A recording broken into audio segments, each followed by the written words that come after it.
Hello friends, good morning. Welcome to Haishu Lifestyle. வாங்க இன்னைக்கு இட்லி சாம்பார் எப்படி செய்யலாம்னு பார்க்கலாம். இது இப்போதான் பிகினரா இருக்கிறவங்க கூட ஈஸியா செய்யலாம்.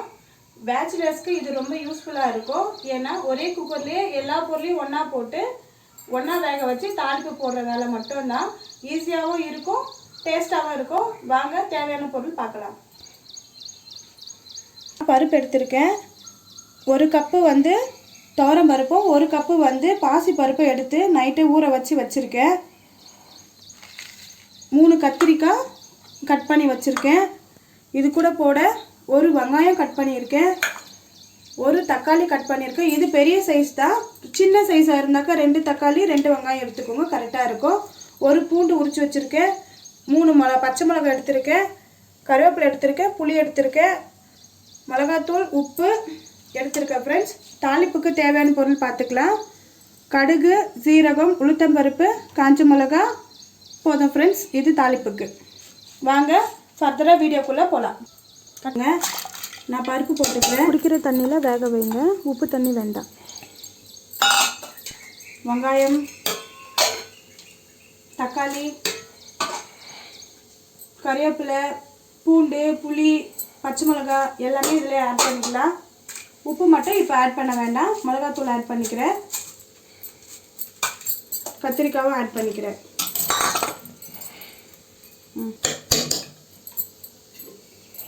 தண்ணி வந்து இந்த பொருளெல்லாம் மூழ்கி இருக்கிற அளவுக்கு தண்ணி ஊற்றிக்கோங்க.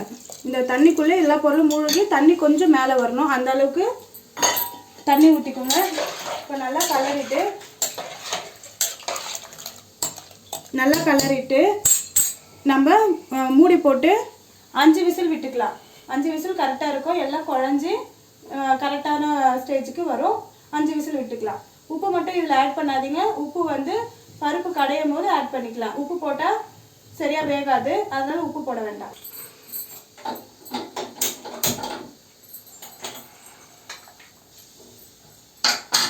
ஓகே ஃப்ரெண்ட்ஸ், 5 விசில் வர வரைக்கும் வெயிட் பண்ணலாம்.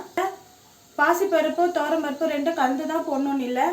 பாசிப்பருப்பு மட்டும் போட்டும் செய்யலாம், இல்லை துவரம்பருப்பு மட்டும் போட்டும் செய்யலாம். நான் எப்பவும் 2 பருப்பும் ஆட் பண்ணி தான் செய்வேன்.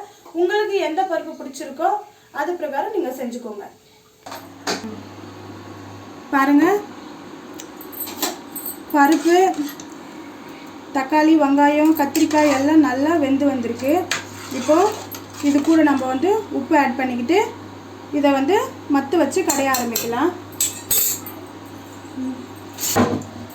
ஓகே ஃப்ரெண்ட்ஸ், இப்போது நம்ம கடைஞ்சாச்சு. இங்கே பாருங்கள், பருப்பு இல்லாமல் காய் இல்லாமல் எப்படி கடைஞ்சிருக்கேன் பாருங்கள். நல்லா கடைஞ்சாச்சு. உப்பு காரெல்லாம் டேஸ்ட் பார்த்துக்கோங்க. உப்பு காரம் கரெக்டாக தான் இருக்கும். உப்பு டேஸ்ட் பார்த்துக்கோங்க. டேஸ்ட் பார்த்துட்டு நான் வந்து தாளிப்புக்கு சின்னதாக கடாய் எடுத்திருக்கேன். நான் 2 ஸ்பூன் எண்ணெய் ஊற்றிக்கிறேன். பருப்பு, காஞ்ச மிளகா, கருவேப்பிலை எடுத்திருக்கேன். இதெல்லாம் தாளிப்புக்கு போட்டுக்கலாம்.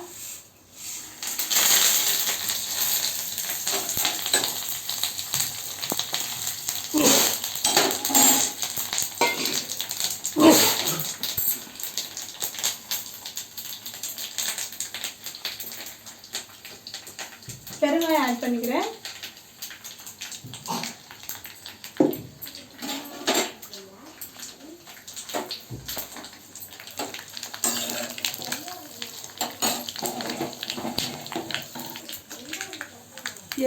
எல்லாம் நல்லா வறுபட்டு வந்துடுச்சு. இப்போது இதை சாம்பாரில் ஊற்றிக்கலாம்.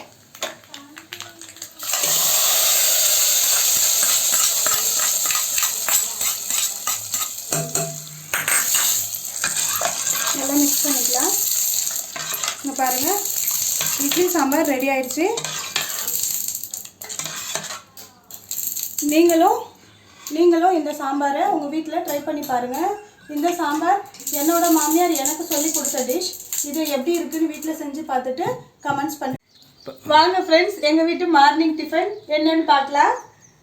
நான் ரேஷன் அரிசியில் செஞ்ச இட்லி, இப்போ உங்களுக்கு சொல்லி கொடுத்த சாம்பார், இட்லி சாம்பார், முட்டை தொக்கு, குழி பணியாரம் செஞ்சுருக்கேன். ஃப்ரெண்ட்ஸ், ரேஷன் அரிசியில் தான் இந்த இட்லி செஞ்சேன். பாருங்கள் ஃப்ரெண்ட்ஸ், எவ்வளோ சாஃப்டாக மிருதுவாக இருக்குது.